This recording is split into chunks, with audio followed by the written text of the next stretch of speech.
Hoy voy a comenzar explicando qué significa la sintaxis. La sintaxis es una ciencia gramatical, pero también una de las ramas de nuestra lingüística. Su objeto de estudio es la oración, es decir, un orden de palabras. Pero aquí la sintaxis nos enseña a ordenar lo más correctamente posible las palabras para que nosotros podamos expresar nuestras ideas, nuestros pensamientos, todo lo que querramos expresar a un posible destinatario. Y hay un dicho que reza: somos esclavos de nuestras propias palabras, de manera oral o de manera escrita. Por eso hay que tener en cuenta y hay que tener mucho cuidado cuando transmitimos un pensamiento, cuando transmitimos una idea. No es lo mismo decir hombre alto que un gran hombre. Es decir, que en forma son similares las expresiones, pero hay un significado diferente para cada expresión. Es decir, hay una diferencia. Si yo digo hombre alto, me estoy refiriendo a la altura de un hombre. Sin embargo, si yo digo gran hombre, me puedo referir justamente a sus cualidades morales o intelectuales que puede tener dicha persona. Es decir, aquí hay que tener mucho cuidado cuando nosotros ordenemos nuestras palabras y las transmitamos hacia otra persona. Y comenzamos estudiando la oración. Como siempre dije, la oración es una de las unidades más representativas de nuestro sistema de unidades lingüísticas, de nuestro código de la lengua española. Y la oración es, por supuesto, una unidad de sentido que tiene toda una clasificación. Hay oraciones unimembres, oraciones bimembres, oraciones coordinadas, compuestas y las oraciones subordinadas, que pueden ser sustantivas, adjetivas o adverbiales. Y comencemos a conocer un poquito la oración en sus características más esenciales, más principales. Cuando hablamos de oración unimembre, ¿a qué nos referimos? A una unidad de sentido que no tiene ni sujeto ni predicado, pero es una oración, está transmitiendo un mensaje, es decir, es una unidad de sentido.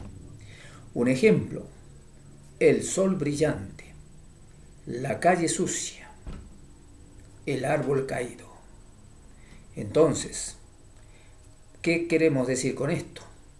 Que hay un significado que está transmitiendo justamente esa expresión, pero es una expresión que sintácticamente no tiene sujeto ni tiene predicado. Las oraciones bimembres, sin embargo, sí tienen un sujeto y también tienen un predicado. Un ejemplo: bueno, tenemos el caso: los hombres están trabajando mucho. ¿Sobre qué o sobre quién estamos hablando? Sobre los hombres. ¿Qué es lo que están haciendo los hombres? Están trabajando mucho. Tiene su sujeto y tiene su predicado. Es una oración bimembre, con sujeto y predicado. ¿Bien? Ahora, si hablamos de oraciones coordinadas, compuestas, eso significa que puede haber dos o más oraciones bimembres simples, pero que están relacionadas por un nexo, que puede ser una conjunción copulativa, disyuntiva, adversativa, causal. Todas las oraciones, en cierta manera, se complementan a la idea principal de la primera oración. Entonces, digamos y expresemos un ejemplo. Los niños están estudiando y las personas mayores están observándolas. Allí tenemos una oración compuesta. Hay dos oraciones bimembres simples, pero están relacionadas por un nexo, que sería una conjunción copulativa. Y los niños están estudiando y las personas mayores las están observando. Bien, una oración compuesta. Podemos decir que tanto en la parte sujeto como en la parte predicado de las oraciones bimembres siempre hay complementos. del sujeto y del predicado. Y por supuesto, todas las características propias de la sintaxis se aplican a cada tipo de oración. Y ahora veamos el caso de las oraciones subordinadas. Subordinadas. Pueden ser sustantivas, adjetivas o adverbiales.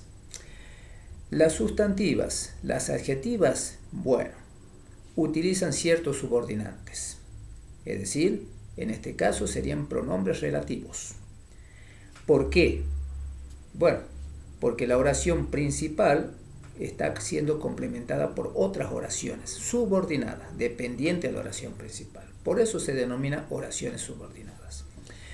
Y en el caso de la sustantiva adjetiva serían los pronombres relativos. ¿Qué? ¿Quién? ¿Quiénes? ¿Cuál? ¿Cuáles? ¿Cuyo? ¿Cuya? ¿Cuyos? O cuyas. O el qué, la qué, lo que. Bien, serían pronombres relativos que estarían cumpliendo la función de ser subordinantes. Bien, en el caso de las oraciones subordinadas adverbiales, no. En ese caso, el subordinante va a ser un adverbio, siempre. Y como sabemos, pueden ser adverbios de modo, tiempo, lugar, cantidad, afirmación, negación, orden, duda. Cualquier tipo de esos adverbios van a cumplir su función de ser un subordinante, es decir, de estar anexando la oración subordinada a la oración principal.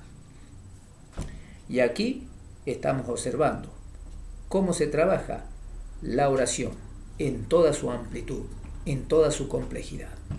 Es decir, hay distintas clases de oraciones y cada una tiene sus propias características. Y ahora vamos a pasar a otra parte de la sintaxis. Vamos a ver y a tratar y a desarrollar qué significan las licencias gramaticales. Las licencias gramaticales también es un orden de palabras, son construcciones sintácticas. En cierta manera, son figuras que están permitidas por la lengua española. Es decir, a simple vista, cualquiera podría decir que no tienen cohesión ni tampoco tienen coherencia ese tipo de construcciones. Sin embargo, están dentro de la clasificación de figuras permitidas. Por eso se denominan licencias gramaticales, figuras sintácticas, construcciones sintácticas. Y empecemos. ¿Cuáles serían esas figuras que en cierta manera están permitidas? El hiperbatón. ¿Qué significa el hiperbatón? El hiperbatón es el orden invertido de los términos y también del orden lógico. O en otras palabras, la inversión lógica de los términos en una oración. Lo correcto, el orden correcto sería: María fue a comprar flores para su madre. Sin embargo, el hiperbatón me permite reordenar ese orden de términos y por supuesto el orden lógico. Y yo podría decir: las flores fueron compradas por María para su madre. Invierto el orden, tanto de los términos como el orden lógico. Pero está permitido, porque dentro de la figura del hiperbatón entraría ese tipo de oración. Entonces, es correcto. Ahora, la otra figura sería el caso de las elipsis. ¿Qué significan las elipsis? Elipsis es cuando se hace una omisión de palabras, omisión de términos innecesarios. Pueden ser pronombres, pueden ser adjetivos, pueden ser verbos. Se omiten ciertas palabras, ciertos términos, cuando uno crea una construcción sintáctica, una oración. Cualquiera diría: bueno, pero falta, no está sintácticamente correcto. Sin embargo, la lengua española sí lo permite, entra dentro de las licencias gramaticales. Y demos un ejemplo.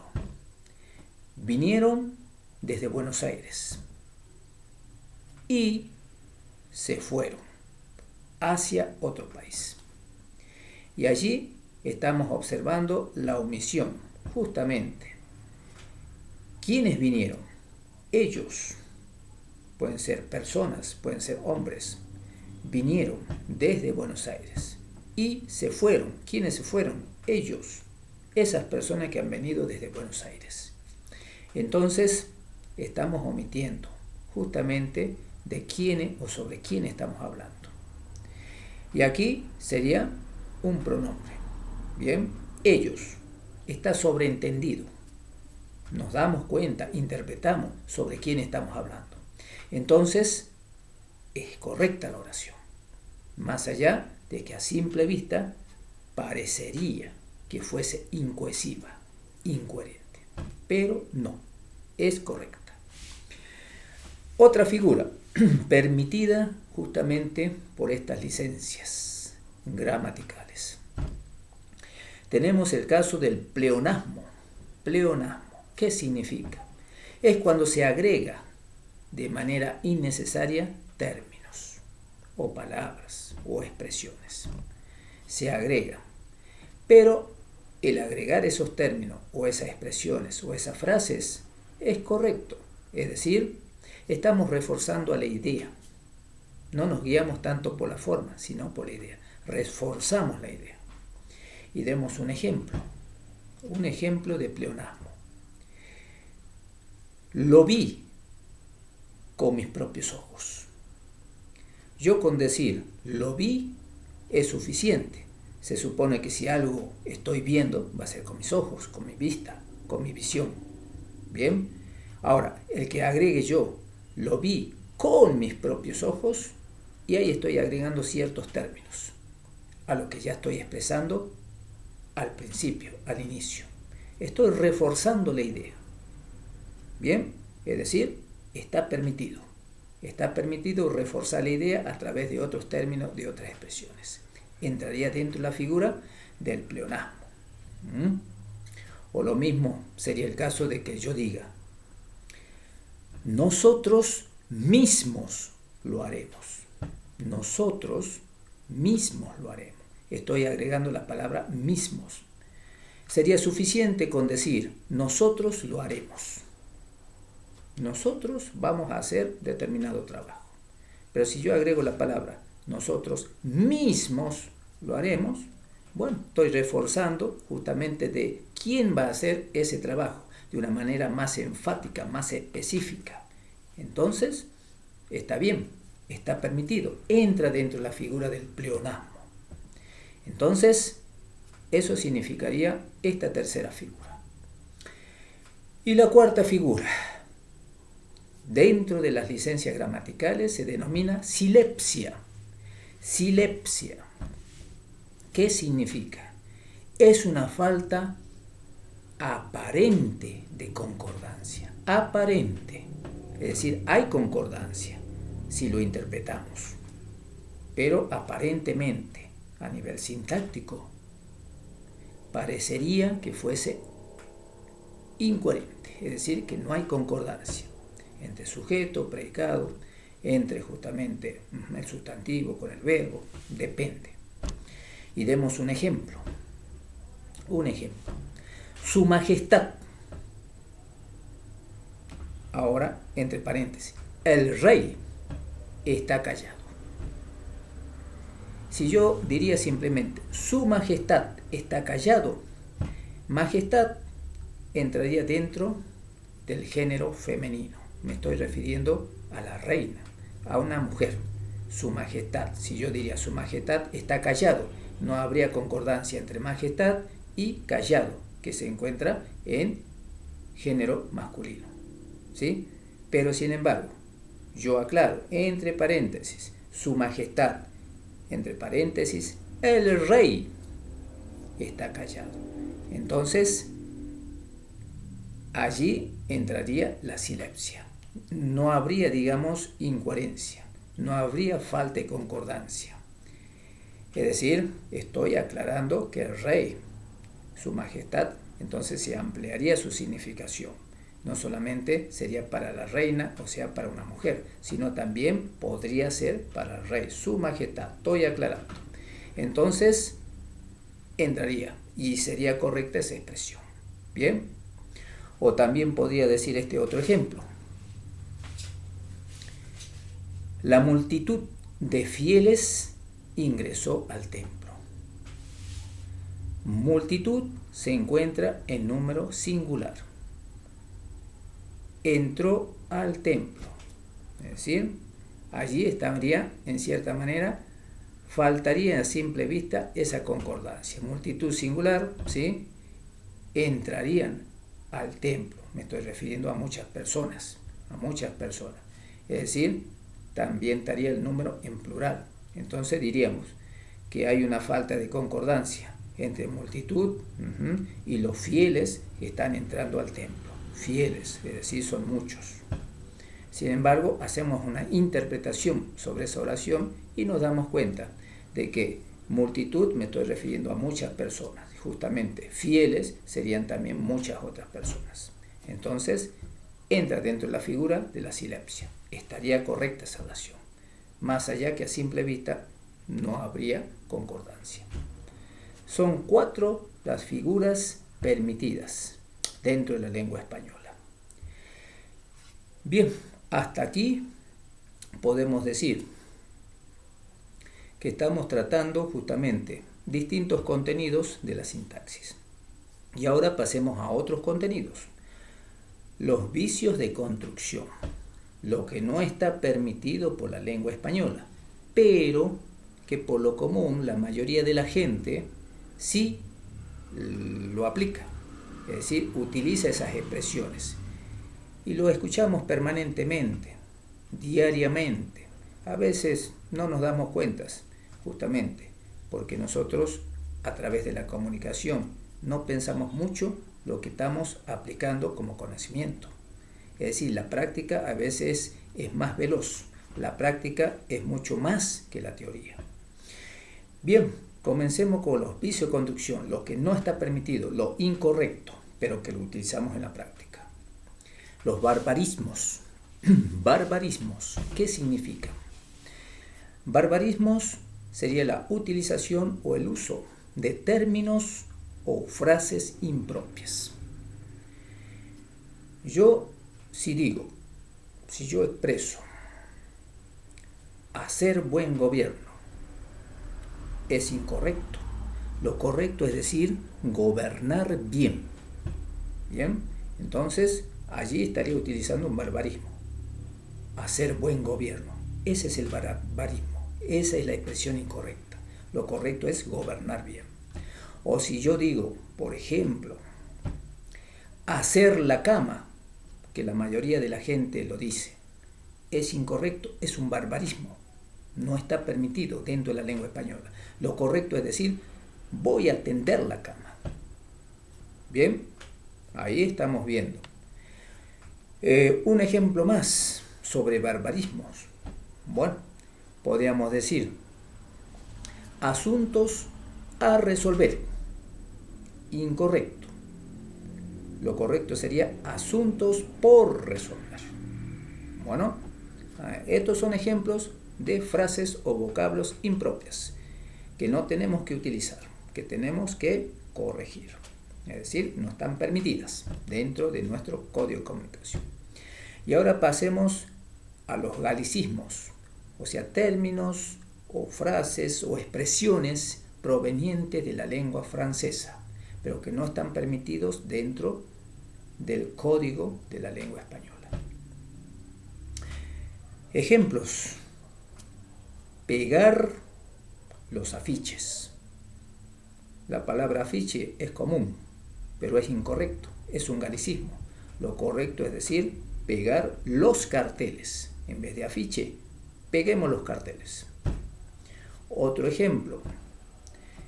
Es un amateur. Es un amateur. La palabra amateur, ¿qué significa? Aficionado. Lo correcto es decir, es un aficionado. Bien, ya son 2 ejemplos, 2 galicismos que solemos utilizar permanentemente y que no nos damos cuenta que estamos utilizando de una manera incorrecta. Un ejemplo más, el caso de pasear por el bulevar. Por el bulevar, incorrecto. Lo correcto es decir, paseemos o yo paseo por la avenida. Por la avenida. Y un ejemplo más, antes de terminar con los galicismos. Colocar el avión en el hangar. Lo correcto es decir, ubicar el avión en el cobertizo. Aunque no lo crean. Ubicar el avión en el cobertizo. Es lo correcto. Bueno. Y ahora pasemos a los anglicismos. Los anglicismos son términos o frases propias de la lengua inglesa que no están permitidos dentro de la lengua española. La palabra baby. Permanentemente utilizamos esa palabra. Baby. Ven aquí. Bueno, es incorrecto. Lo correcto es decir nene o niño. Bien. Otro término de anglicismo. Sport. Lo correcto es decir deporte. Sportman. Sportman. Deportista. Es decir, lo correcto es decir es el deportista, no el sportman. Un término más de los anglicismos que estamos observando, que estamos trabajando. Y bueno, el jockey. En vez de decir jockey, tengo que decir jinete. Bien, entonces estos son algunos ejemplos que nosotros utilizamos comúnmente. No nos damos cuenta que su expresión o la utilización de esos términos, esa frase, son incorrectas. Y ahora pasemos a los italianismos.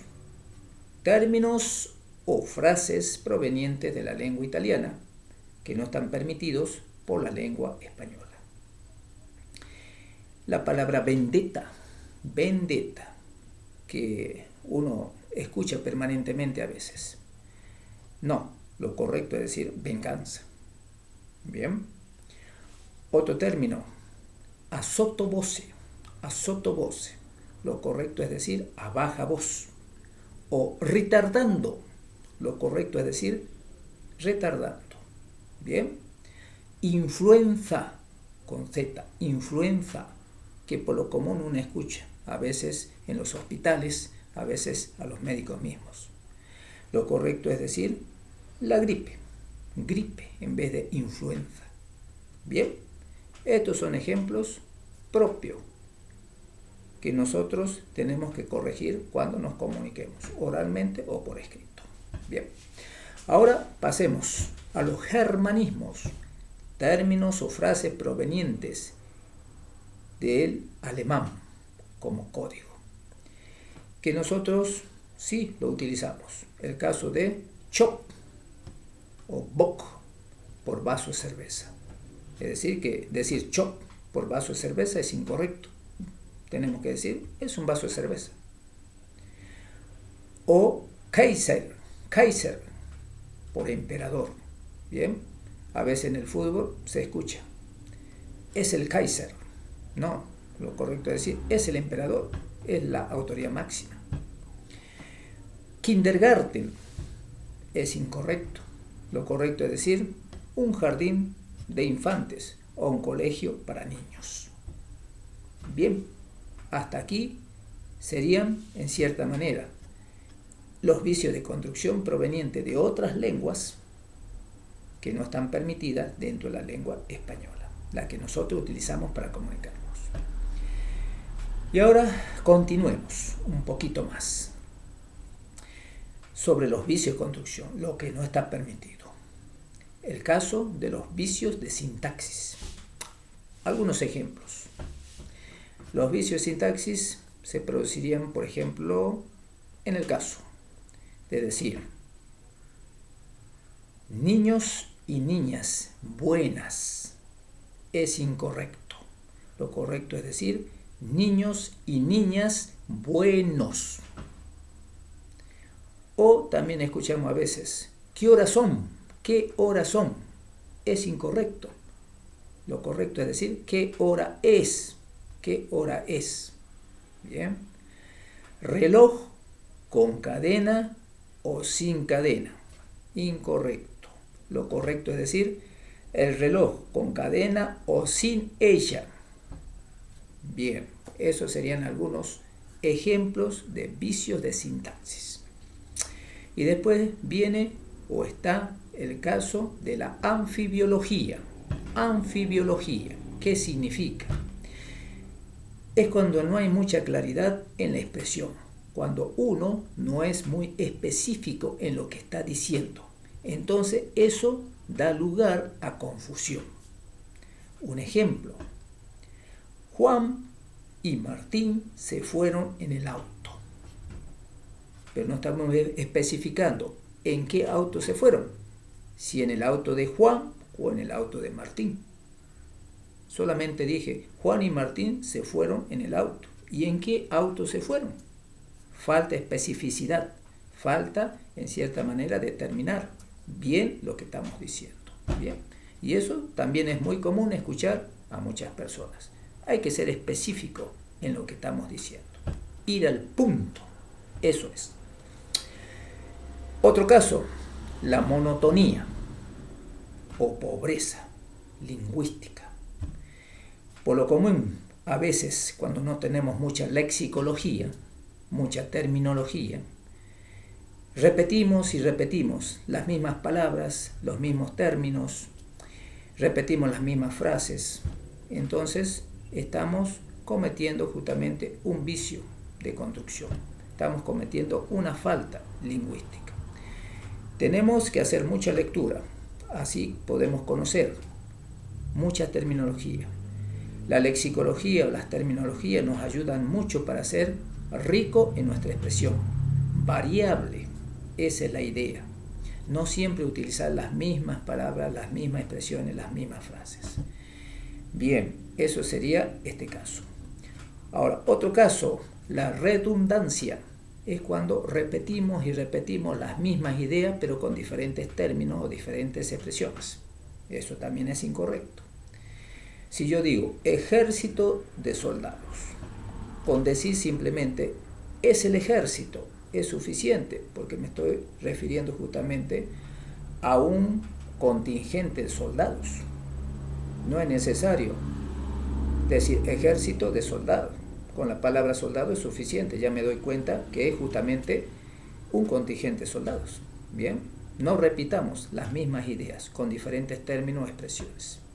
Mendrugo de pan, mendrugo de pan. Con decir mendrugo es suficiente, sabemos que nos estamos refiriendo al pan. ¿Para qué utilizar otra palabra? Para decir lo mismo. Ahí está. Y ahora pasemos al caso de la cacofonía. Cacofonía. ¿Qué significa? Es el mal sonido provocado por la repetición de letras o de sílabas. Cacofonía. Un ejemplo: dame más miel, Micaela. Estoy justamente repitiendo casi las mismas sílabas. Dame más miel, Micaela. Entonces tenemos que ser un poquito variable en nuestra expresión. Bien, no cometer ese error. Y el último, por ahora, el hiato, hiato, con H, hiato, H. ¿Qué sería el hiato? El hiato es la repetición de dos o más vocales. Un ejemplo: llegué allí inmediatamente. Y ahí justamente hay un encuentro de dos vocales similares, la I. Llegué allí inmediatamente. Termina la palabra en I y comienza la siguiente en I. Es un error, es el hiato. Tratemos de variar eso. Llegué allí, suficiente. Llegué allí. Sabemos que estoy llegando allí de manera justamente rápida, de manera apresurada. Bien, depende de la expresión. Llegué allí. Punto. Bien. Estos serían lo que se denominan vicios de construcción. Lo que no tenemos que cometer, lo que no está permitido por nuestro código, justamente por nuestra lengua española. Y ahora pasemos a la parte final. A la parte final de lo que la sintaxis trata, de lo que la sintaxis desarrolla. También trata sobre los sinónimos, sobre justamente los antónimos, los homónimos y los parónimos. ¿Qué son los sinónimos? La sinonimia es utilizar términos o también frases cuyo significado, cuya idea, bien, es similar o idéntica, aunque en forma son diferentes. Pena, tristeza. Alegría, bien. Opulencia, grandeza. Bien. Son términos cuyo significado son similares, aunque en forma son diferentes. Los antónimos, ¿qué pasa con los antónimos? Los antónimos son términos de significación opuesta. Alto, bajo. Negro, blanco. Bien. Chueco, recto o derecho. Bien, son antónimos. El caso de los homónimos o la homonimia. ¿Qué es la homonimia? Es cuando la escrituración es idéntica, pero el significado es opuesto. El caso de la palabra llama, con doble L, o sea, la esh, llama. ¿Qué pasa con esa palabra? Yo esa palabra la puedo entender y comprender como una conjugación verbal del verbo llamar. Con la palabra llama me estoy refiriendo quizás también a un animal que vive justamente en los lugares fríos. O con llama me estoy refiriendo a la parte del fuego, a esa expresión justamente de un candil. Entonces hay tres significaciones. Eso es lo que se denomina homonimia.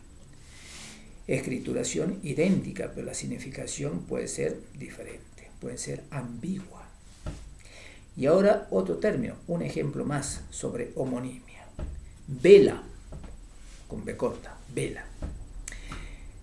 Con la palabra vela me puedo referir a una conjugación verbal del verbo velar. También vela a la vela de un barco. Bien. O vela también al candil, al fuego, que produce justamente un cierto utensilio. Bien, estos serían algunos ejemplos de homonimia. Y los parónimos justamente, los parónimos significan que en pronunciación es idéntica, pero en escritura diferente y en significación diferente. En pronunciación, si yo expreso hola, hola, bueno, la palabra hola, sin H, simplemente la O, la L y la A, hola, me estoy refiriendo a un movimiento de agua. Es la ola del mar. ¿Bien? Pero si yo digo hola, hola, con H y entre signos de exclamación, me estoy refiriendo a que estoy haciendo un saludo a una persona. Hola. Bien, entonces esto se denomina parónimos. Pronunciación idéntica, significación diferente y la escritura también diferente. Otra palabra, vaso, vaso. Bien, vaso con S, vaso es un utensilio que utilizamos para beber agua o algún líquido. Vaso con B larga y Z es un órgano de nuestro cuerpo. Bien, pero en la pronunciación es idéntica, casi. Bien, así que estos serían ejemplos de parónimos. Todo esto es desarrollado justamente por la sintaxis, como ciencia gramatical, como una de las ramas de la lingüística. Es decir, que la sintaxis va por el orden de palabras, por las construcciones de palabras. Y hay que tener mucho cuidado en utilizar nuestras palabras cuando querramos expresar un mensaje. Porque como dije al principio, podemos ser esclavos de nuestras propias palabras. Así que espero que ustedes, cuando se comuniquen oral o por escrito, se recuerden que hay que ordenar las palabras lo más correctamente posible para poder expresar lo que querramos expresar. Y no seamos esclavos de nuestras propias palabras. Gracias. Hasta pronto.